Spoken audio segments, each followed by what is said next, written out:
हरे कृष्ण। श्रीमद् भगवद गीता की जय, श्रील प्रभुपाद की जय। ओम अज्ञानतिमिरान्धस्य ज्ञानाञ्जनशलाकया चक्षुरुन्मीलितं येन तस्मै श्रीगुरवे नमः।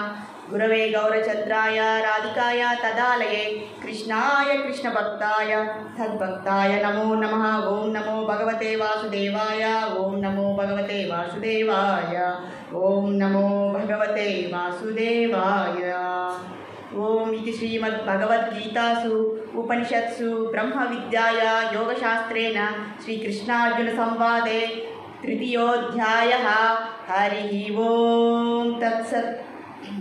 నిత్య జీవితంలో భగవద్గీతకి మీ అందరికీ కూడా స్వాగతం సుస్వాగతం.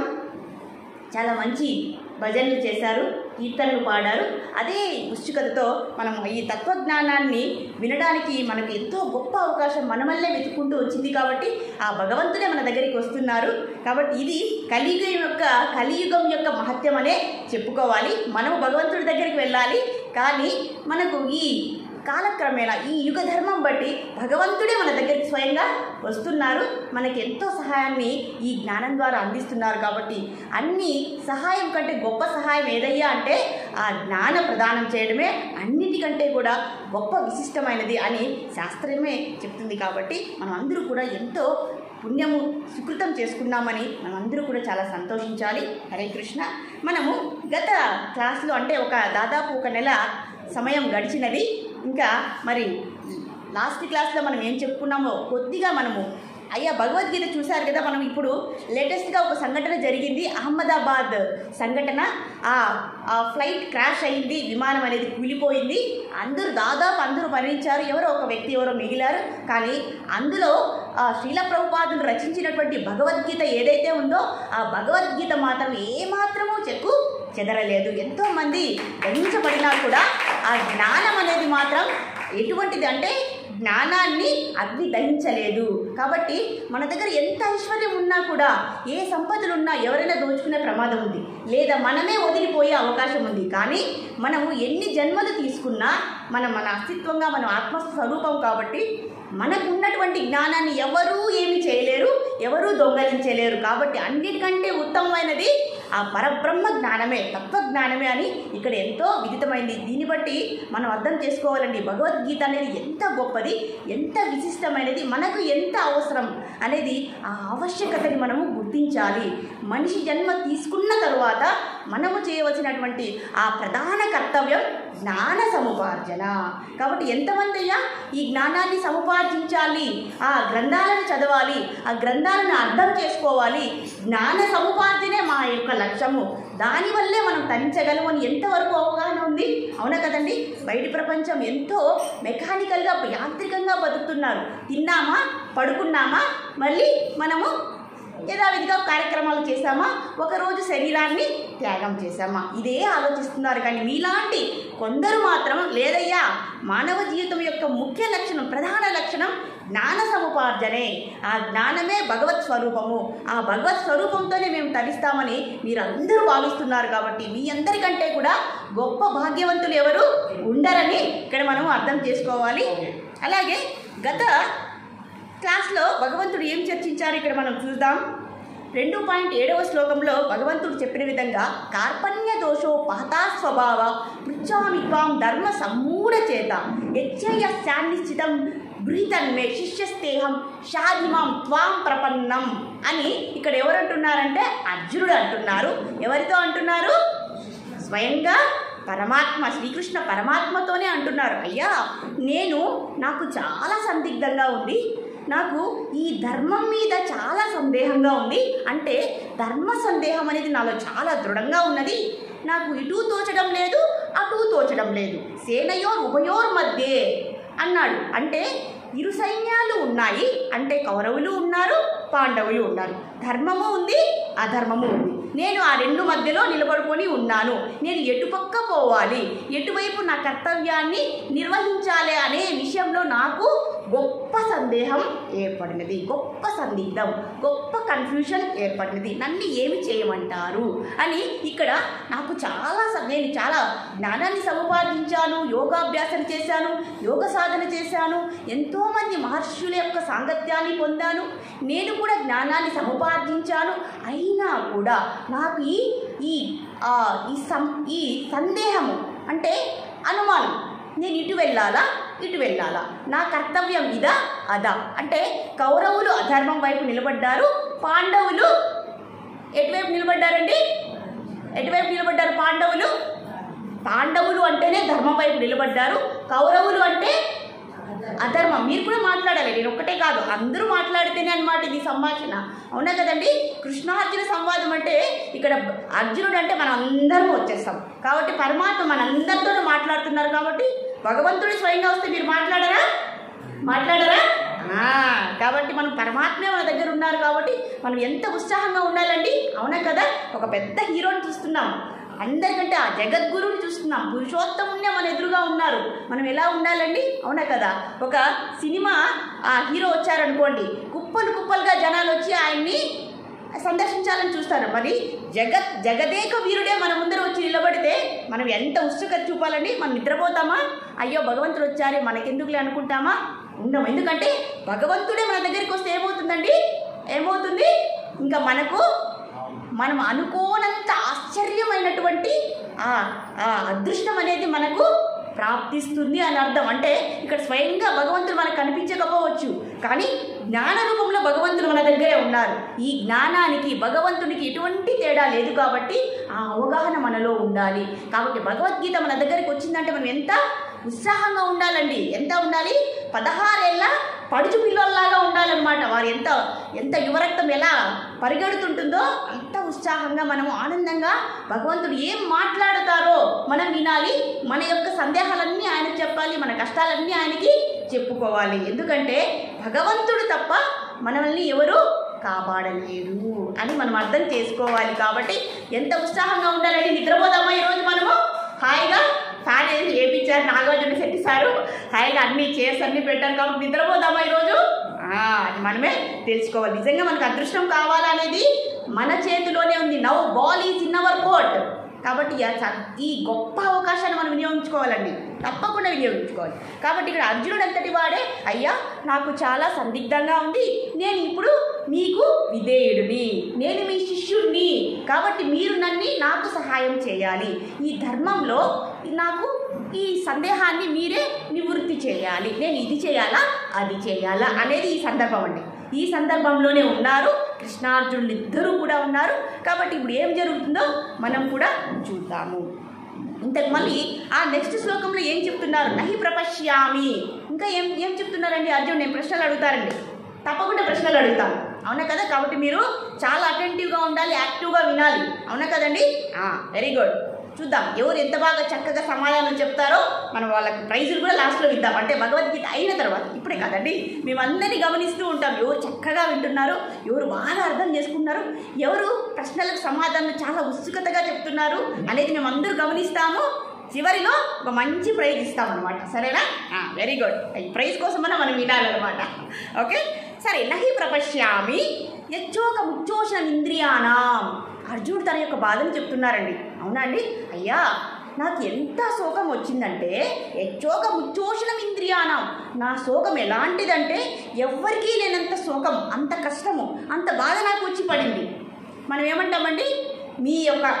మనం కష్టం చెప్పుకున్నాం అనుకోండి, ఎదుటి వ్యక్తి యొక్క కష్టం చెప్తే మనం ఏమంటాం? అయ్యా నీ కష్టం నా కష్టం ముందు నీ కష్టం ఎంతయ్యా ఆఫ్టర్ అంటాం. అలాగే అర్జునుడు కూడా అలానే మాట్లాడుతున్నాడు. అయ్యా ఈ ప్రపంచంలో ఈ లోకంలో లేని కష్టం అంతా నాకే వచ్చి పడింది. ఓ కృష్ణయ్య, నా కష్టం చిన్నదనుకుంటావేమో నువ్వు, అమ్మ సామాన్యమైనది కాదు, నాది బహుభారంగా ఉంది. నా యొక్క ఇంద్రియాలన్నీ ఎండిపోతున్నాయి. చర్మం ఎండిపోతుందంటే విన్నాం, కళ్ళు ఎండిపోతాయంటే విన్నాం, నోరు ఎండిపోతుంది అంటే విన్నాం. అవునా కదండి? మరి ఇంద్రియాలు ఎండిపోవడం అంటే ఏంటయ్యా? ఏంటి ఇంద్రియాలు ఎండిపోవడం అంటే ఏంటి?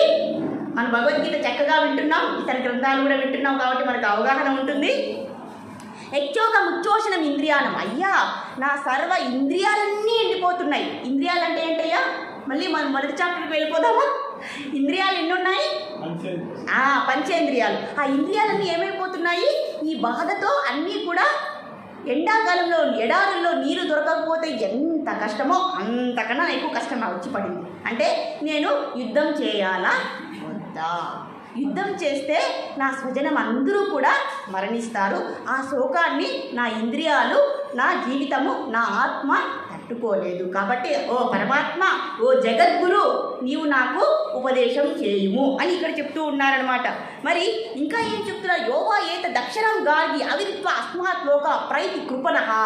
అయ్యా నేను కృపణుణ్ణి అంటే నా స్వజనం మీద నాకు మమకారం ఎక్కువగా ఉంది అని బృహదారణ్యకోపనిషత్తే చెప్పేస్తుంది. అంటే కృపణుడు అంటే ఎవరు అని చెప్తున్నారు. ఇప్పుడు కృపణుడు అంటే అర్జునుడా, మరి మనమా, మరి పరమాత్మనా? ఎవరండి కృపణుడు ఇక్కడ? ఎవరు అంటే ఎవరికి మమకారం, ఈ శరీరం మీద మమకారం ఎవరికి ఎక్కువ ఉందో వాళ్ళందరూ కూడా కృపణులే. ఇందులో మనం ఉన్నామా లేదా మనం పరీక్షించుకోవాలి. నేనైతే చెప్పను, మనమే పరీక్షించుకోవాలి, ఎవరికి వారే పరీక్షించుకోవాలి. అవునే ఇక్కడ అర్జునుడు ఒప్పుకుంటున్నాడు, అయ్యా నేను కృపణుణ్ణి, క్షుద్రం హృదయ దౌర్బల్యం, నాకు ఈ మమకారము, ఈ మోహము, ఈ ఆ బంధుప్రీతి అనేది నాకు ఎక్కువగా ఉంది, దానివల్ల నేను బాధపడుతున్నాను అని అర్జునుడు ఒప్పుకున్నాడు. మరి మనమేం ఒప్పుకోవాలి? మనకు ఉందా లేదా?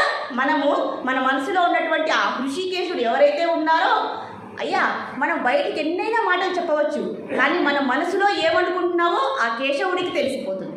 అవునా కదండి? బయటికి చక్కగా మాట్లాడతాం, అవునా కదండి? కానీ లోపల మాత్రము మన అసలు స్వరూపము, మన అసలు ఆలోచన ఉంటుంది. మరి ఆ అసలు ఆలోచనని కూడా, ఆ నిజమైన సీక్రెట్స్ని కూడా ఎవరయ్యా పసిగడతారు అంటే ఆ హృషికేశవుడే. కాబట్టి అయ్యా తస్మాత్ జాగ్రత్త. మనం ఆలోచించే ముందు, పని చేసే ముందు, వ్యవహరించే ముందు మనం ఏం ఆలోచిస్తున్నామో దాన్ని ఎవరు జాగ్రత్తగా సీసీ కెమెరాలు పెట్టి గమనిస్తుంటారంటే ఆ హృషికేశవుడే. ఇది మనం గుర్తుంచుకోవాలి.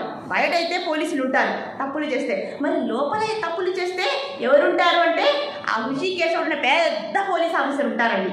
మనం అనుకుంటాం మనం లోపల ఆలోచించేది బయటకు ఎలా తెలుస్తుంది, బయట మనం వ్యవహరించేది ఎలా వ్యవహరిస్తాము, గొప్ప భక్తుల్లాగా మంచి వాళ్ళలాగా ప్రవర్తిస్తాము. కానీ లోపల అసలు స్వరూపము, ఆ అసలు స్వరూపాన్ని పసిగట్టేవాడు ఒకడు ఉన్నాడయ్యా. ఆయన ఎవరు?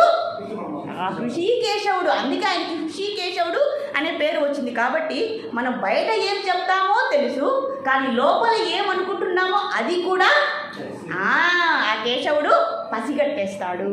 కాబట్టి దాన్ని బట్టి మనల్ని ఉత్తమ గతికి తీసుకువెళ్ళాలా, లేదా అధోగతికి తీసుకువెళ్ళాలా, లేదా మధ్యమ స్థితికి తీసుకువెళ్ళాలా, లేదా ఎలాంటి జన్మ ఇవ్వాలో ఆ హృషికేశవుడే గమనిస్తూ ఉంటారు. కాబట్టి తస్మాత్ జాగ్రత్త అని ఇక్కడ చెప్తూ ఉంటారనమాట. మనందరి కోసము కూడా ఇవన్నీ కూడా ఇక్కడ అర్జునుడికి ఎందుకు ఇంత బాధ వస్తుంది, ఎందుకు ఇన్ని మాటలు చెప్తున్నా కూడా వినడం లేదు, ఎందుకు అని మనం ఎప్పుడైనా ఆలోచించామా? ఇంత సుదీర్ఘ ఉపదేశం కావాలా, ఇంత పెద్ద ఉపన్యాసం కావాలా అర్జునుడికి? ఇప్పటి వరకు ఎన్ని మాటలు చెప్పారండి భగవంతుడు? మనందరికీ విదితమే అయింది, అవునా కదండి? ఇప్పుడు మన పిల్లవాడు ఉన్నాడు, మనం ఉన్నాం. ఒక 10 నిమిషాలు చెప్తాము, ఒక గంట చెప్తాము. ఎన్ని ప్రవచనాలు చెప్పినా, ఎన్ని మంచి వాక్యాలు చెప్పినా మన పుత్రుడు వినలేడు అనుకోండి, మనకేమనిపిస్తుంది? ఏమనిపిస్తుంది? కోపం వస్తుంది, ఆ తర్వాత తిడతాము, ఆ తర్వాత కొడతాము, అవునా కదండి? మరి మనం ఇలా వ్యవహరిస్తాము. మరి పరమాత్మ ఎలా వ్యవహరిస్తున్నాడో కూడా మనం మొదటి నుంచి కూడా గమనిస్తూ వచ్చాం. ఎంతో సహనంగా, ఎంతో ఓపికగా, ఎంతో తెలివిగా సమాధానాలు చెప్తూ ఆయన్ని సన్మార్గంలో మంచి నిర్ణయం తీసుకునే విధంగా భగవంతుడు ప్రోత్సహిస్తూ వచ్చాడు. చక్కగా వినాలండి, నేను ప్రశ్నలు అడుగుతాను, మీరందరూ చెప్పాలి. ఎవరయ్యా హృషికేశవుడు? టక్కని సమాధానం చెప్పాలి. ఏ పరమాత్మ? కృష్ణ పరమాత్మ, అవునా కదండి? అది మనకు తెలిసి ఉండాలి. పరమాత్మ ఎవరయ్యా అంటే నేనే పరమాత్మను అని చెప్పారనుకోండి, నన్ను మించి పరమాత్మ లేరని చెప్పేవాళ్ళు కూడా మహానుభావులు కూడా ఉన్నారయ్యా. వాళ్ళంతా పరమాత్మలు కదా, వాళ్ళంతా మాయలే, అంతా అజ్ఞానమే అని మనం అర్థం చేసుకోవాలి. ఉన్నది ఒక్క పరమాత్మనే అయ్యా, ఇంకొక పరమాత్మ లేడు అని మనము అర్థం చేసుకోవాలి. Yes, there can be many. Souls can be many, but the super soul is one and only one personality. Universal. Yes. Very good. కాబట్టి ఇక్కడ ఎందుకు సందిగ్ధం వస్తుంది అంటే అర్జునుడి యొక్క బాధ ఏంటండి? ఇక్కడ ఎందుకు పరమాత్మ చెప్తూ ఉన్నారు? పరమాత్మ చెప్పడంలో లోపం ఉందా, లేదా పరమాత్మ అర్జునుడికి తగినట్లు ఆ సమస్యకు తగినట్లు ఆ జవాబు ఏదైతే ఉందో అది ఇవ్వలేకపోతున్నాడా, లేదా అర్జునుడు అర్థం చేసుకోలేకపోతున్నాడా? మీకే ప్రశ్న, నాకు కాదు. పరమాత్మ కరెక్ట్గా చెప్తున్నాడు, మరి ఎవరిలో లోపం వస్తుంది ఇక్కడ? సందేహాలు ఎవరికి వస్తున్నాయి? అర్జునుడికే వస్తున్నాయి, మనకైతే రావట్లేదండి. మనం చాలా సక్సెస్ఫుల్, అవునా కదండి? మన సమస్యల్ని మనమే పరిష్కరించుకుంటున్నాం, అవునా కదండి? అవును, అందరికి కనబడుతున్నాయి ఇక్కడ. ఇక్కడ మన సమస్యల్ని కూడా భగవంతుడు పరిష్కరిస్తూ ఉన్నారు అనేది మనము గమనించాలండి. ప్రతిసారి ఇదే గమనించాలి. కానీ ప్రతి క్లాస్లో ఏమవుతుందో తెలుసా అండి, అది అర్జునుడికే చెప్తున్నాడు, నాకు ఎటువంటి సంబంధము లేదు. మనం ప్రతి ఒక్కరు కూడా అర్జునులమే అని మనం అర్థం చేసుకోవాలి. కాబట్టి ఆ ఉపదేశము మనకే చెప్తున్నారు. మనం కూడా అంతే కదండి. ఎంత మొండిగా వ్యవహరిస్తామండి. అయ్యా సలహా కావాలని వెళ్తాము, మనం అన్నీ చెబుతాము, కానీ ఆ సలహా నాకు అనుసరించే విధంగా, నాకు నచ్చిన విధంగా మీరు సలహా ఇవ్వండి అని అడుగుతాం, అవునా కదండి? మరి ఎందుకండి సలహా అడగడం, అవునా కదా? కాబట్టి ఇక్కడ మన వ్యవహారం కూడా, మన వైఖరి కూడా అలానే ఉండదన్నమాట. అంటే అర్జునుడు మనం అందరూ కూడా ఒకే సమస్థితిలో ఉన్నాం. యాక్చువల్లీ సమస్థితిలో లేము, కానీ అదే సందర్భంలో ఉన్నాము అని అర్థం చేసుకోవాలి. ఎస్ సరే. క్షుద్రం హృదయ దౌర్బల్యం, కార్పణ్య దోషంతో బాధపడుతుంది. మనం కూడా అంతే కదండి. మనం ఆత్మ అంటే ఎంతమంది ఒప్పుకుంటున్నారండి? ఇక్కడ మన శరీరం ఆత్మ శరీరం అంటే ఎంతమంది ఒప్పుకుంటున్నారు? చేతుల పైకి ఎత్తాలి. నిజంగా ఎవరు ఒప్పుకుంటారు? ఇప్పుడు పరమాత్మ లోపల హృషికేశుడు చూస్తూ ఉంటాడు. మన ఊరికే చెప్తున్నామా, నిజంగా చెప్తున్నామా? నిజంగానే మనం నిజంగా ఆత్మస్థితిలో ఉన్నామా, లేదా శారీరక స్థితిలో ఉన్నామా 24 గంటలు కూడా? ఇప్పుడు చెయ్యొద్దండి చూద్దాం. ఎందుకంటే హృషికేశుడు నీవు నిజం చెప్పా, అదేదో సినిమాలో చూసాం కదండి, మీరు నిజం చెప్తే ఏమి ఆకులు రాలుతాయి, నిజం చెప్పకపోతే ఆకులు రాలు, లేదా అబద్ధం చెప్తే ఆకులు రాలుతాయి, నిజం చెప్తే ఆకులు రాలు. కాబట్టి ఇప్పుడు అర్థమైంది కదండి ఎందుకు మనకు చెప్తున్నారో, ఎందుకు మనము కూడా అర్జునులు అయ్యామని ఇప్పుడు అర్థమైంది కదా అందరికీ. ఆ అవగాహన మనందరికీ కావాలన్నమాట. సరే, మనం వచ్చేద్దాం శ్లోకంలోనికి. మరి ఈ శ్లోకంలో భగవంతుడు ఏమి సలహా ఇస్తున్నారో మనము చూద్దాం. చక్కగా వినడానికి ప్రయత్నం చేద్దాం. మనం 2.8 శ్లోకం వరకు చెప్పుకున్నామండి. మీకు గుర్తు లేకపోయినా నాకు గుర్తు ఉంది. మనం యూట్యూబ్లో కూడా అప్లోడ్ చేశాము. మళ్ళీ మనం వినాలంటే తిరిగి మనము యూట్యూబ్లో వెళ్తే మనం వినొచ్చు. చక్కగా భగవంతుడు ఏం చెప్పారో మనం అందరూ విన్నాం చక్కగా. 2.9 శ్లోకంలో భగవంతుడు ఏం ఉపదేశం చేస్తున్నారు? ఇక్కడ చాలా చమత్కారం ఉందండి. సంజయ ఉవాచ అన్నారనమాట. ఇది మనం గుర్తుంచుకోవాలి. మళ్ళీ అడుగుతాను నేను చివరిగా. ఏవముక్త హృషికేశం గుడాకేశ కరంతగా నయోస్త ఇది గోవిందం ఉక్త్వా తుష్ణీ బభూవః అని అంటూ ఉన్నారండి. ఏవముక్త హృషికేశం, హృషికేశం అంటే చెప్పేశానండి ఇప్పుడే భగవంతుడు చెప్పారు, మనం అందరం చక్కగా విన్నాం. హృషికేశం అంటే ఇప్పుడు మనకి జాగ్రత్త వచ్చేస్తుంది. అయ్యా నేను ఏం పని చేయాలన్నా లోపల ఒక పోలీస్ అనేవాడు సిఐడి లోపల ఉన్నాడు, కాబట్టి నేను చక్కగా పనులు చేసుకుంటాను, చక్కగా ఆలోచిస్తాను. మరి గుడాకేశ CCTV always 24 hours we were in observation, అవునా కదండి? Very good. గుడాకేశ, ఇక్కడ హృషికేశ అన్నాం బాగానే ఉంది. గుడాకేశాన్ని ఎందుకు ఉపయోగిస్తున్నారు? ఎవరికి ఉపయోగిస్తున్నారు? గుడాకేశాన్ని ఎవరిని అంటారంటే అర్జునుడిని గుడాకేశ. గుడాకేశ అంటే ఏంటంటే ఆయన నిద్రని కూడా జయించినవాడు, అంటే చీకటిని కూడా జయించినవాడు, అంటే అజ్ఞానాన్ని కూడా కొంతవరకు జయించినవాడు. అంతా చెప్పకూడదండి.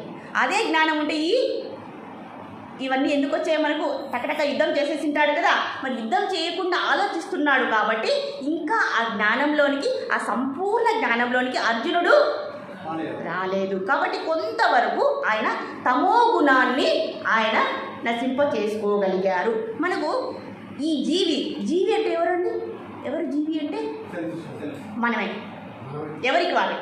కాబట్టి జీవుడు ఈ శరీరంలో ఉన్నంత వరకు, ఈ ప్రకృతిలో ఉన్నంత వరకు ఈ 3 గుణాలతో ప్రభావితం అవుతూ ఉంటాడు, లేదా వ్యవహారిక భాషలో చెప్పాలంటే పీడించబడుతూ ఉంటాడు. ఇదే సరైన వాక్యం, సరైన పదం. ఓకేనా? మనం కష్టపెట్టకుంటే. మరి ఈ 3 గుణాలు ఏవయ్యా అంటే సత్వగుణం, రజోగుణం, తమోగుణం. ఇవన్నీ మీరు గుర్తుపెట్టుకోవాలి. 3 సత్వగుణం చెప్పాలి గట్టిగా. ఏ గుణాలు గట్టిగా చెప్పాలి? సత్వగుణం, రజోగుణం, తమోగుణం. అంటే ఛార్జ్ తగ్గిపోయిందేమో, గట్టిగా చెప్పాలి. సరే, మరి మనలో 3 గుణాలు ఉన్నాయి. మరి అర్జునుడిలో కూడా 3 గుణాలు ఉన్నాయి. కానీ అదృష్టవశాత్తు ఆయన పరమాత్మ యొక్క సాన్నిధ్యం పొందాడు. అంతకుముందు ఎంతో మహర్షుల యొక్క సాంగత్యాన్ని పొందాడు. కాబట్టి ఆ తమో గుణాన్ని జయించాడు, అంటే నిద్రని జయించాడు, అంటే కొద్దిగా ఆ దోషాన్ని జయించగలిగాడు. మరి మిగిలినవి ఎన్ని? 3లో తమో గుణం తీసేస్తే ఎన్ని మిగిలినాయి? 2 మిగిలాయి. అవేంటివయ్యా? అవేంటివండి? సత్వగుణము, రజోగుణము. ఇవన్నీ ఎందుకు చెప్తున్నామో మీకు అర్థమవుతుంది. ఇప్పుడు ఈ 2 గుణాలతో అర్జునుడు పీడించబడుతూ ఉన్నాడు. ఇప్పుడు చూడండి, యుద్ధంలో సేనయోర్ ఉభయోర్ మధ్య అని చెప్తున్నారు. సేనయోర్ ఉభయోర్ మధ్య అంటే ఇరు సేనలు నిలబడ్డాయి. మధ్యలో ఓ అచ్యుత, ఓ కేశవ, ఈ రథాన్ని ఆ 2 సైన్యాల మధ్యలో నిలబడి, ఓ driver come on take me and place me in the middle of the battle field అంటున్నారు. అయ్యా ఓ డ్రైవర్, ఎవరండి డ్రైవర్ ఇక్కడ? చూడండి, పరమాత్మని ఇలా ఆదేశిస్తున్నారు. ఓ డ్రైవర్, నన్ను ఈ 2 సైన్యాల మధ్య తీసుకువెళ్ళండి, నిలబెట్టండి అని అంటున్నాడు, అని కమాండ్ చేస్తున్నారు. ఎవరండి? అర్జునుడు. ఇది మనం గుర్తుంచుకోవాలండి. మొదట్లో ఎలా ఉంది, ఇప్పుడు ఎలా అవుతుంది, ఇప్పుడు అర్థం చేసుకోవాలన్నమాట మనం. సరే, అచ్యుతుడు చాలా వినయమైన వాడు కదండి, చాలా మంచివాడు కదండి. మధ్యలో తీసుకెళ్ళాడు. మరి ధర్మం వైపు చూస్తున్నాడు, అధర్మం వైపు చూస్తున్నాడు. ఇప్పుడు ఈ సందిగ్ధత ఎందుకు అర్జునుడు మొండికేస్తున్నాడు అనే సందేహం ఎవరికైనా వచ్చిందండి? 18 అధ్యాయాలు చెప్పేంత మొండితనం ఉన్నదా అర్జునుడికి? ఉన్నదా లేదా? ఉందే కదండి, 18 అధ్యాయాల వరకు వెళ్ళాయి. కాబట్టి ఎందుకు ఇంత అనుమానం వస్తుంది? ఎందుకు ఇంత క్లిష్ట పరిస్థితిలో ఉన్నాడు? ఒక మాట చెప్తే యుద్ధం చేయాలా వద్దా, చెయ్యి, యుద్ధం చేసేయి అని జగద్గురువే ఉపదేశం చేసినప్పుడు ఇంకా ఎందుకు ఆలోచిస్తున్నాడు అంటే, అర్జునుడు జ్ఞాని కూడా, కానీ ఆయనకు కావాల్సినటువంటి ఆ సంపూర్ణ జ్ఞానం వచ్చేంత వరకు మొండికేస్తూ ఉన్నాడు అనమాట. మరి అర్జునుల్లో జరిగేటటువంటి పరిస్థితి ఏంటయ్యా అంటే మనం కూడా అర్థం చేసుకోవాలి. ఇక్కడ తనకి సత్వగుణం ఒకవైపు, రజోగుణం ఒకవైపు లాగుతూ ఉన్నాయి. సత్వగుణం ఏం చెప్తుంది? అయ్యా నువ్వు రాజువి, నువ్వు క్షత్రియుడివి, నువ్వు తప్పకుండా యుద్ధం చేయాలి, కాబట్టి ముందుకు వెళ్ళు, ఇదే ధర్మం అని ధర్మం ముందు చెప్తుంది, అంటే పాండవులు. మరి కౌరవుల వైపు ఏం చెప్తుంది? అధర్మం అనేది రాజస గుణము. రాజస గుణం ఏం చేస్తుంది? వెనక్కి లాగుతుంది. ఒక గుణం ముందరికి తోస్తుంది, ఇంకొక గుణం వెనక్కి లాగుతుంది. అంటే ఒకరి వైపు ఇంకొకరి వైపు లాగుతున్నారు. ఇది అర్జునుడి యొక్క పరిస్థితి. సత్వగుణం అంటే మనందరికీ తెలుసు కదండి, మంచిది, జ్ఞానంతో ఉన్నది, తెలివైనది, ఉన్నతమైనది, అందరికీ హితం చేసే గుణమే సత్వగుణం. అంటే సత్వగుణం అందరికీ కూడా మంచి చేసేదే. మరి రజోగుణం ఏంటయ్యా అంటే ఎంతసేపు భౌతిక వాంఛలు, భౌతిక సుఖాలు, కొద్దిగా అజ్ఞానము, ఇవన్నీ కూడా రాజస గుణంలో ఉన్నది. సపోజ్ ఒక ఉదాహరణ చెప్తామండి, మాయనే చెప్పుకున్నాం. ఇప్పుడు ఈ ఊరిలో ఒక అబ్బాయికి 10,000 జీతంతో అకామిడేషన్తో ఒక ఉద్యోగం దొరికింది. సరేనండి, ఇక్కడ అందరూ బంధువులు ఉన్నారు, అందరూ ఉన్నారు, మన సాయిబాబా అందరూ ఇక్కడే ఉన్నారండి. 10,000 జీతంతో ఉద్యోగం దొరికింది, అకామిడేషన్ కూడా ఇప్పించేస్తామని నాగార్జున శెట్టి సార్ యొక్క రికమెండేషన్తో జాబ్ వచ్చేసింది అనమాట. మరి ఇంకొక వైపు ఏమైంది? బెంగళూరులో 2 లక్షల లేదా 1 లక్ష జాబ్ దొరికింది. 1 లక్ష జీతంతో బెంగళూరులో ఉద్యోగం దొరికింది. ఇప్పుడు మొదట 10,000 జీతంతో అందరూ ఉన్నారు, ఇక్కడ అందరూ భక్తులందరూ ఉన్నారు, అందరూ మన దగ్గరే ఉన్నారు, కాబట్టి చాలా సంతోషం వేస్తుంది. ఇది సత్వగుణం. ఇక్కడే ఉండి నేను భక్తి చేసుకోవచ్చు, సత్సంగాలు చేసుకోవచ్చు అని అనుకోవచ్చు. 10,000 జీతంతో మనకు సరిపోయే జీతంతో మనం సరిపెట్టుకోవచ్చు. మరి 1 లక్ష జీతం ఆఫర్ వచ్చిందండి. ఎప్పుడైతే 1 లక్ష జీతం ఆఫర్ వచ్చిందో ఏమనుకున్నాడు అబ్బాయి? అబ్బా, నాకు 10,000 అంటే 4 సున్నాలు ఉంటాయి, మరి లక్షలో ఎన్ని సున్నాలు ఉంటాయండి? ఇంకొక సున్నా యాడ్ చేశారు.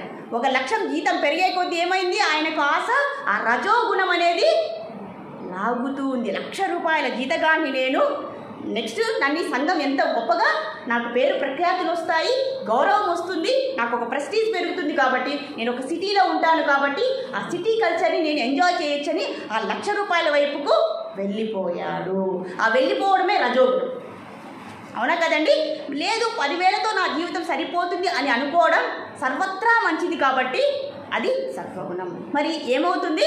రజోగుణం ఒకవైపు లాగుతుంది, సత్వగుణము ఇంకొక వైపు లాగుతుంది. మరి ఏం చేస్తారు? ఈ రెండింటి మధ్య ఉన్నటువంటి సంఘర్షణ అంటే సత్వగుణానికి రజోగుణానికి మధ్య ఉన్నటువంటి ఆ యుద్ధమే సందిగ్ధము. మన మనసులో కూడా అలాగే జరుగుతుంది కదండి. ఈ పని చేస్తే మంచిదా, ఈ పని చేయకపోతే మంచిదా, ఈ పని చేస్తే నష్టము ఉంది లాభం ఉంది, ఈ పని చేసినా నష్టము ఉంది లాభం ఉంది. ఈ రెండు విరుద్ధ భావాల మధ్య లేదా ఈ రెండు సమ్మిళిత భావాల మధ్య జరిగే మన మనస్సులో జరిగేటువంటి ఆ సంఘర్షణే కురుక్షేత్రము, ఆ కురుక్షేత్ర యుద్ధము. అవునా కాదా? చాలా సందర్భాలలో మనకి ఇది అనుభవపూర్వితంగా ఉండదు. అవునా కదా? ఇది చెయ్యొచ్చా చేయకూడదా సందిగ్ధం వచ్చేస్తుంది. అప్పుడు ఏం చేయాలి? నేను చేయలేను, ఇది నాకు అవసరం లేదని పక్కన పెట్టేసి మనం కూర్చునేస్తాము. ఇదే పరిస్థితే అర్జునుడికి సంభవించింది. అక్కడ కురుక్షేత్రం ఒక్కసారి జరిగిందండి, కానీ మన మనసులో నిత్యము సంఘర్షణ, కురుక్షేత్ర యుద్ధము జరుగుతూనే ఉంటుంది. నేను సత్సంగానికి వెళ్ళాలా లేదా నేను ఒక ఫంక్షన్కి అటెండ్ అవ్వాలా? ఈ రెండిట్లో ఏం చేయాలండి? సంఘర్షణ నిత్యము, ప్రతి క్షణము సంఘర్షణే. అవునా కదండి? ఇప్పుడు ఎవరికి చెప్పారండి డైరెక్ట్గా భగవద్గీత? ఎవరికి చెప్తున్నారు? అర్జునుడిగా మనకా? కృష్ణ పరమాత్మ చెప్తున్నారండి. మరి ఎవరికి చెప్తున్నారు? ఇది అర్థం చేయించడానికి భగవంతుడు ప్రయత్నిస్తున్నాడు, నేనైతే ప్రయత్నించడం లేదు. మరి నేను కూడా వింటున్నాను దానితో పాటు.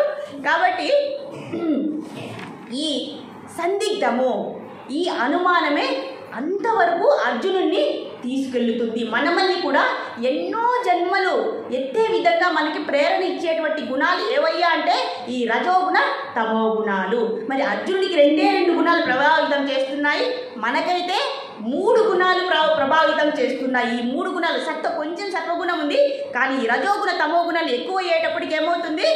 ఏది డామినేట్ అయిపోతుంది? రజోగుణము తమో గుణమే డామినేట్ అయిపోయి మనం ఇంకా ఎన్నో శరీరాలు తీసుకునే విధంగా ప్రోత్సహిస్తూ వస్తున్నది అని ఇక్కడ చెప్తున్నారు. అర్జునుడికి చెప్తున్నారు, మనకు కూడా చెప్తూ ఉన్నారు. మనం మన గురించి ఎక్కువ కాన్సన్ట్రేట్ చేస్తున్నామండి ఇక్కడ. అవునా కదండి? అర్జునుడికి చెప్పారు, అర్జునుడు చక్కగా వింటారు.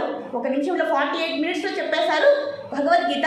మరి మనకి ఎంత కాలం చెప్పాలండి? సుదీర్ఘ కాలం 2 ఏళ్ళు చెప్పినటువంటి కుప్పా విశ్వనాథ్ శర్మ లాంటి గారి గొప్ప గురువులు కూడా ఇక్కడ ఉన్నారు. 2 సంవత్సరాలు చెప్పేంత భగవద్గీత అంటే మనలో ఎంత అజ్ఞానం ఉంది చూడండి, ఎంత మొండిగా మనం వ్యవహరిస్తున్నామంటే అది మన తప్పు కూడా కాదు, మనం చేసినటువంటి ఆ త్రిగుణాలు ఆ కర్మల ఫలితమే. మరి వాటికి వదిలేద్దామా? లేదు, మనం జ్ఞానాన్ని సముపార్జించాలి. మనము ఆ గుణాల వైపు మనము అంటే వాటి మీద మనము ఆరోపించకూడదు. మనముగా మనం ఏం చేయాలి? జ్ఞాన సముపార్జన చేసి ఈ త్రిగుణాతీతంగా మనము శుద్ధ సత్వగుణంలోనికి వెళ్ళడానికే మనము ప్రయత్నించాలని భగవంతుని యొక్క సంకల్పము అని ఇక్కడ చెప్తున్నారు. నేనైతే చెప్పడం లేదు, భగవంతుడే దీన్ని చెప్తున్నారు. కాబట్టి ఋషికేశుడు అయిపోయాడు, గుడాకేశుడు అయిపోయాడు, పరంతప అని కూడా అన్నారు. అయ్యా పరంతప అంటే ఏంటి? మన లోపల ఉన్నటువంటి శత్రువులు ఎవరయ్యా? ఎవరు? కామ క్రోధ మోహ మదమాశ్చర్యాలు అనేటువంటి శత్రువుల్ని కూడా కొద్దిపాటి ఎవరు జయించారు? అర్జునుడు జయించారు. మనం జయించామో లేదో మనకే అర్థం కావాలి. కాబట్టి మనం కూడా ప్రయత్నించాలి. అర్జునుడికి మనమేమి తక్కువ కాదు అని అర్జునుడితో పాటు ఇంకా ఎక్కువగా మనము ప్రయత్నించాలి అని ఇక్కడ కామ క్రోధ మోహ మదమాశ్చర్యాలు ఉన్నాయా లేవండి? మనలో ఉన్నాయా లేవండి? కోరికలు ఉన్నాయా లేదా? మరి ధర్మము అధర్మము అన్నాం. మరి ఈ సందిగ్ధంలో ఇంకొక రీజన్ కూడా చెప్పాలండి. చాలా చాలా చాలా పెద్ద అవగాహన ఇది అర్థమవుతే మనం ఎంతో ఫాస్ట్గా ముందరికి వెళ్ళిపోతామండి. మనలో జరిగేటువంటి ఈ సంఘర్షణ ఎందుకు మనం ఇన్ని జన్మలు తీసుకుంటున్నాము అనడానికి ఒకే ఒక కారణం ఏంటయ్యా అంటే మనలో ధర్మము అధర్మము ఈ రెండింటి మధ్య యుద్ధం జరుగుతుంది. నేను ఈ శరీరమా లేదా నేను ఈ ఆత్మ శరీరమా అనే ఈ రెండింటి మధ్య ధర్మ యుద్ధం జరుగుతూ ఉంది. కాబట్టి ఈ రెండింటిని మనం అర్థం చేసుకుంటే మన యొక్క సందేహం అనేది నివృత్తి అయిపోతుంది అని ఇక్కడ చెప్తూ ఉన్నారు. కాబట్టి ఇలాంటి సందర్భంలో ఇంకా ఒక ముఖ్య విషయం చెప్పాలని అనుకున్నాను.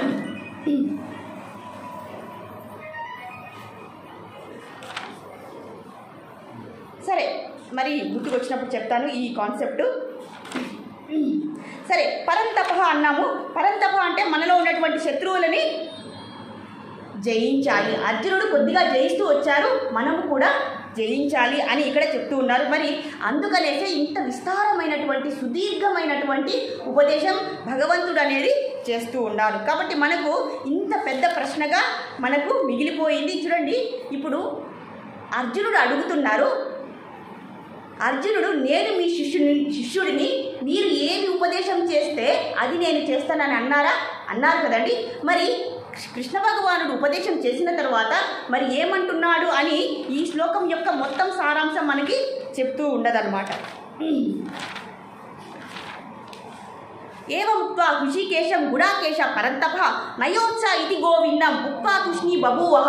అయ్యా, నేను నాకున్నటువంటి బాధ అంతా మొత్తం చెప్పేశాను, నాకున్నటువంటి వైరాగ్యాన్ని చెప్పాను, భక్తి శ్రద్ధలతో వినయంతో మీకు విన్నవించుకున్నాను. కానీ నేను ఓ గోవిందా, ఇక్కడ చెప్తున్నారండి, ఓ గోవిందా నేను ఇక యుద్ధము చేయలేను అని బభూవః పుచ్చునేశాడనమాట. అంటే కూలబడిపోయాడు. ఎవరు? అర్జునుడు కూలబడిపోయాడు. ఓ గోవిందా అన్నాడు. మరి గోవిందా అంటే అర్థం ఏంటయ్యా? గోవిందా అంటే అర్థం ఏంటి? గోవింద అంటే 3 అర్థాలు ఉన్నాయి. గో అంటే మన ఇంద్రియాలకు ఆనందాన్ని ఇచ్చేవాడు ఆ గోవిందుడు. అలాగే గోవులకు ఆనందాన్ని ఇచ్చేవాడు గోవిందుడు. అలాగే ఇంకొక అర్థం ఏంటి? మనల్ని ఉన్నతమైన మార్గంలోనికి, సన్మార్గంలోనికి తీసుకెళ్లేవాడే ఈ గోవిందుడు. కాబట్టి అయ్యా, నాకు ధర్మ సంపూర్ణ చేత ధర్మమా అధర్మమా ఈ రెండింటి మధ్య కలిగినటువంటి సందేహంతో నేను లాక్కుంటున్నాను, పీక్కుంటున్నాను.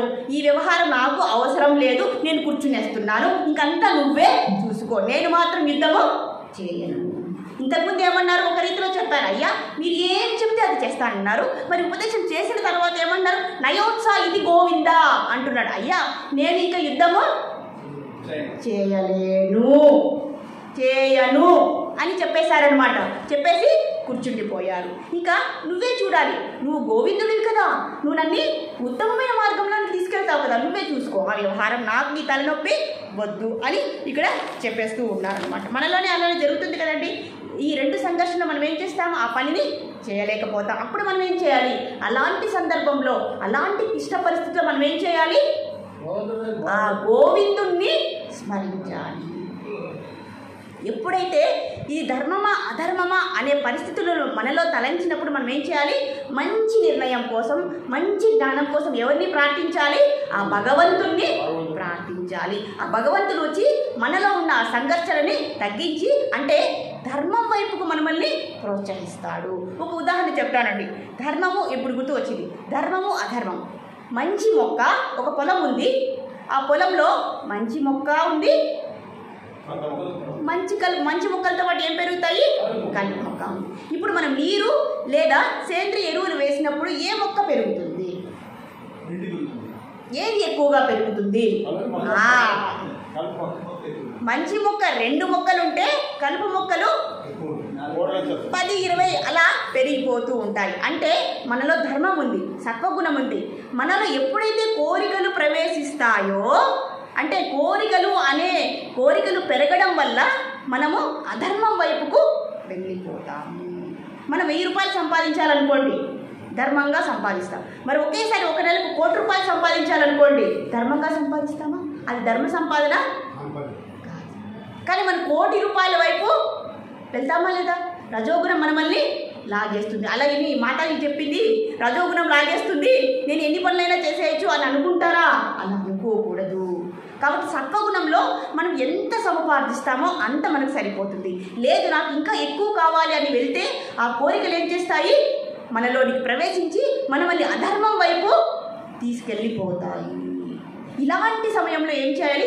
ఆ గోవిందుని స్మరణ చేస్తే ఆ గోవిందుడు వచ్చి యదా యదా హి ధర్మస్య గ్లానిర్భవతి భారత అభ్యుత్థానమధర్మస్య తదాత్మానం సృజామ్యహం పరిత్రాణాయ సాధూనాం వినాశాయ చ దుష్కృతం ధర్మ సంస్థాపనార్థాయ సంభవామి యుగే యుగే అని చెప్పేశారు. అయ్యా, ఆ కురుక్షేత్ర యుద్ధంలోనే కాదు, మీలో కూడా మీ మనసులో నేను ఉన్నాను, నన్ను తలుచుకోండి, మీకు సద్బుద్ధిని మంచి నిర్ణయాన్ని నేను చేసి పెడతాను ఉపదేశం ద్వారా అని చెప్తూ ఉన్నారు. కాబట్టి మన కష్టాలు వస్తే ఏం చేయాలండి? భగవంతుని మంచి సంకల్పంతో ప్రే చేయాలండి. అయ్యా నాకు రోజుకి 1 కోటి రూపాయలు కావాలయ్యా, ఓ గోవిందా నాకు వచ్చి సహాయం చేయని అడుగుతామండి? అదేమవుతుంది? అధర్మం. అయ్యా నేను అధర్మ సంస్థాపన చేయడానికి వస్తాను అని చెప్తున్నారా? లేదు, ధర్మ సంస్థాపన చేయడానికే వస్తున్నాను. నీ మనసులో ఉన్న అధర్మాన్ని ఆ కలుపు ముక్కల్లాగా పీకి పారేస్తాను అని భగవంతుడు చెప్తూ ఉన్నారు. కాబట్టి మనం మంచి సంకల్పం కోసమే మనం భగవంతుని ప్రే చేయాలి, ప్రార్థించాలి. లేదా మనలో చెడు ఆలోచనలు ఉన్నాయనుకోండి, వాటిని ఏం చేయాలి? నయోత్సాహ ఇది గోవిందం. అయ్యా అప్పుడు గోవిందుని సహాయం మనకు అవసరం లేదు. మనం ఏం చేయాలి? అవి చెడు పనులు అంటే వాటిని మనము పక్కన పెట్టేయాలి అని, ఇక్కడ తీసేయాలి అని ఇక్కడ చెప్తూ ఉన్నారన్నమాట. అన్నీ దాదాపు చెప్పేసాం. మరి ఇక్కడ సంజయ వాచ అన్నారండి. ఇక్కడ వ్యాసుల వారు సంజయుని తీసుకొచ్చారు. ఇప్పుడు ఏమంటున్నారు? అర్జునుడు అయ్యా నేను యుద్ధం చేయాలని కూర్చుండిపోయారు. ఈ విషయాన్ని సంజయుడు ధృతరాష్ట్రుడికి చెప్పాడు. ఎవరికి చెప్పారు? ధృతరాష్ట్రుడికి చెప్పారు. ఇప్పుడు ధృతరాష్ట్రుడు ఏమనుకుంటాడండి? అర్జునుడు యుద్ధం చేయడట, కూలిపోయాడట అంటే ధృతరాష్ట్రుడు ఏమని భావిస్తాడు? బ్రహ్మానందం అయిపోతుంది. ఎవరికి? గట్టిగా చెప్పాలి, ఈ వైపు నిద్రపోతున్నారు. ఇప్పుడు ధృతరాష్ట్రుడు ఏమని భావిస్తున్నాడంటే అర్జునుడు యుద్ధం చేయడంటే ఏమనుకుంటున్నాడు? బ్రహ్మానందాన్ని పొందుతున్నాడు. అర్జునుడు యుద్ధం చేయట్లేదా, ఇంకా మేమే గెలిచాము, మాకే విజయలక్ష్మి వరించిందని సంతోషపడుతూ ఉన్నాడనమాట. కానీ ఇక్కడ సంజయుడు ఏమన్నాడు? అయ్యో ధృతరాష్ట్ర, ఓ అయ్యగారు, ఓ నాయన, ఓ తండ్రి, మీరు ఆగాలి, మీరు ఎక్కువ సంతోషపడిపోకండి. ఇక్కడ గోవిందుడు అనేవాడు ఒకడు ఉన్నాడు. ఆయన ఏం చేస్తాడు? అర్జునుడు పడిపోయినా కూడా లేపే అంత శక్తి ఆ గోవిందుడికి ఉంది, కాబట్టి నీవేమీ సంబరపడాల్సిన అవసరం లేదు అని చెప్పేటప్పటికి ధృతరాష్ట్రుడు కూడా పడిపోయాడు. ధృతరాష్ట్రుడికి కూడా అర్జునుడికి కలిగినటువంటి ఆ డిసప్పాయింట్మెంట్ ఏదుందో అదే ఆయన కూడా ఎంతో నిరుత్సాహ పడిపోయాడు అని ఇక్కడ చెప్తూ ఉన్నారనమాట. తమోవాచ ఋషికేశ ప్రహసన్న భారత సేనయోర్భయోర్ మధ్య విషీదంతమిదం వచః. ఎప్పుడైతే ఈ విషాదం అనేటువంటి ఈ బాధని, శోకాన్ని భగవంతుడికి చెప్పారో, భగవంతుడు చక్కగా వచ్చి ఏం చేస్తారు? మనసులో ఏం చేస్తారు? మనసులో ఉన్నటువంటి అజ్ఞానాన్ని పారదోలి ఆ అధర్మాన్ని తొలగించి జ్ఞానాన్ని ప్రసాదించి మనల్ని ధర్మం వైపుకు, ధర్మనిష్ట వైపుకు, ధర్మ ప్రవృత్తి వైపుకు మనల్ని నడిపిస్తారు. అదే గోవిందుని యొక్క ప్రథమ కర్తవ్యం. అయ్యా శ్రీకృష్ణ పరమాత్మ ఎందుకు వచ్చారయ్యా? ఆ అవతారం యొక్క విశిష్టత ఏంటయ్యా? ఆయన ఎన్నో లీలలు చేశాడు, వెన్న దొంగలించాడు, మనం చేసే ఆరోపణలండి. కృష్ణ పరమాత్మ అనగానే ఏమంటామండి? మనము ఏమంటాము? కృష్ణ పరమాత్మ ఇంత బాగా చెప్పేస్తారు చూడండి, వెన్న దొంగ. ఇంకా ఏమంటారండి? ఇంకా ఏం ఆరోపణలు ఉన్నాయి పరమాత్మ? నేనేం అనలేదు, తెలుసుకుందాం. ఇంకా ఇంకా అదే దానికోసం వెయిట్ చేస్తున్నాం అనమాట. ఇక్కడ ఆయనకి 16,000 మంది గోపికలు ఉన్నారు, భార్యలు ఉన్నారు. అది కాక గోపికలతో రాసక్రీడలు చేస్తున్నాడు.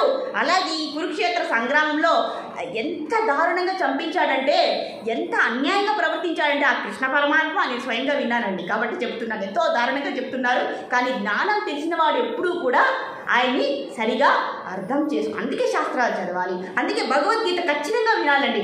మనిషి జన్మ తీసుకున్న తర్వాత భగవద్గీతను వినని వాడి యొక్క జీవితమే వ్యర్థం అని చెప్పడంలో ఎటువంటి నేనైతే చెప్పలేదండి, వాళ్ళే చెప్పారండి, నాకు సంబంధం లేదు ఈ విషయంలో.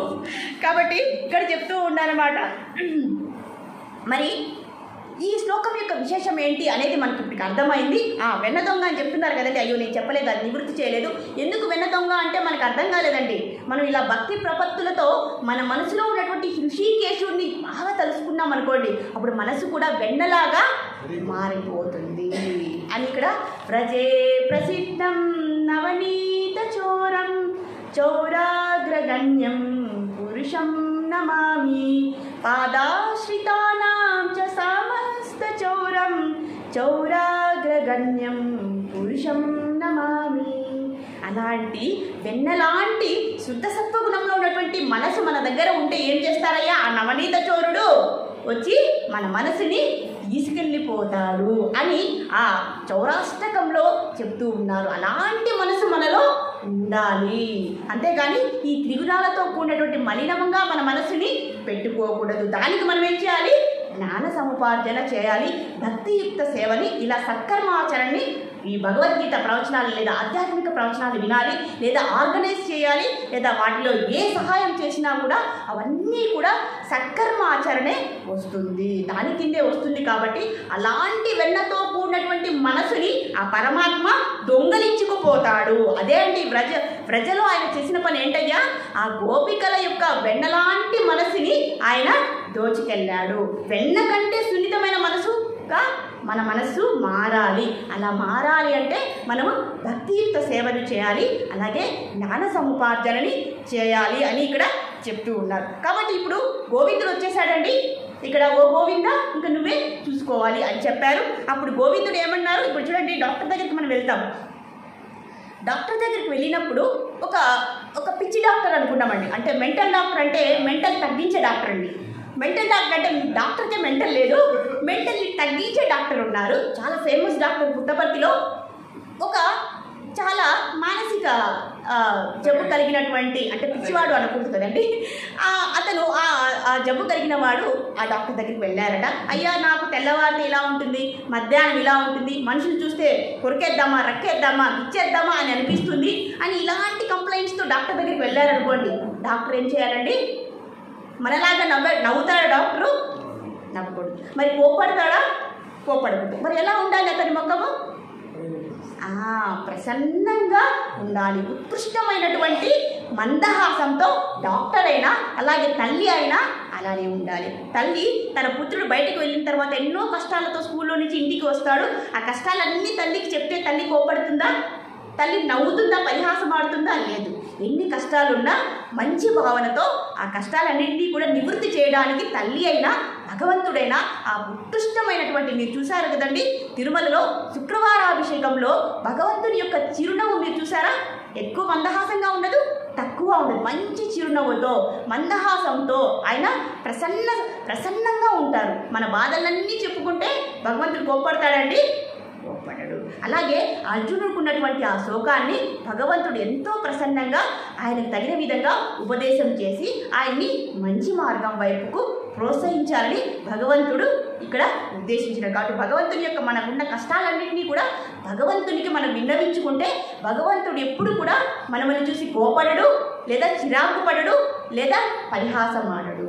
ఆయన మనల్ని ఎంతో ఉదారంగా, ప్రేమగా మనకు ఉన్నటువంటి సమస్యలన్నింటినీ కూడా ఆయన పరిష్కరిస్తారు. కాబట్టి మనం చేయవలసిందల్లా ఆయన్ని శరణం పొందడమే అని ఈ శ్లోకంగా ఆ ఉత్కృష్టమైనటువంటి ఆ నవ్వుని, ఆ చిరు మందహాసాన్ని ఇక్కడ గోవిందుడు అలా ఆ ముఖభావాన్ని అలా పెట్టారు. కాబట్టి ఇతను చెప్పినటువంటి, అర్జునుడు చెప్పినటువంటి సమస్యలన్నిటికీ కూడా ఎంతో ఓపికగా, పరిహాసంగా, తనకు నచ్చిన విధంగా ఉపదేశాన్ని, భగవంతుడు చాలా తెలివైన వాడండి, ఆ విధంగా ఉపదేశం చేసి తనని సన్మార్గంలో, అలాగే మనమల్ని కూడా ఎంతో మంచి సన్మార్గంలో చేయడానికే భగవంతుడు ఎదురు చూస్తూ ఉన్నారు. మనం చేయవలసిందల్లా భగవంతుని సన్నిధానానికి వెళ్ళడమే, దానికి జ్ఞాన సముపార్జన అవ్వాలి. కాబట్టి మనం నిత్యము భగవద్గీతను వినడానికి ప్రయత్నిద్దాం. మనమే కాదు, మనలాంటి ఎంతోమంది బయట ఉన్నారు, వాళ్ళందరినీ కూడా మనం ఏం చేయాలి? ఈ ప్రసంగాలకు తీసుకుని వస్తే వారి యొక్క ఫలితం కూడా మనకే దక్కుతుంది అని ఇక్కడ వివరిస్తూ ఉన్నారు. కాబట్టి హరే కృష్ణ కృష్ణ కృష్ణ హరే హరే, హరే రామ రామ రామ హరే హరే. శ్రీమద్ భగవద్గీత की जय. శ్రీల ప్రభుపాద్ की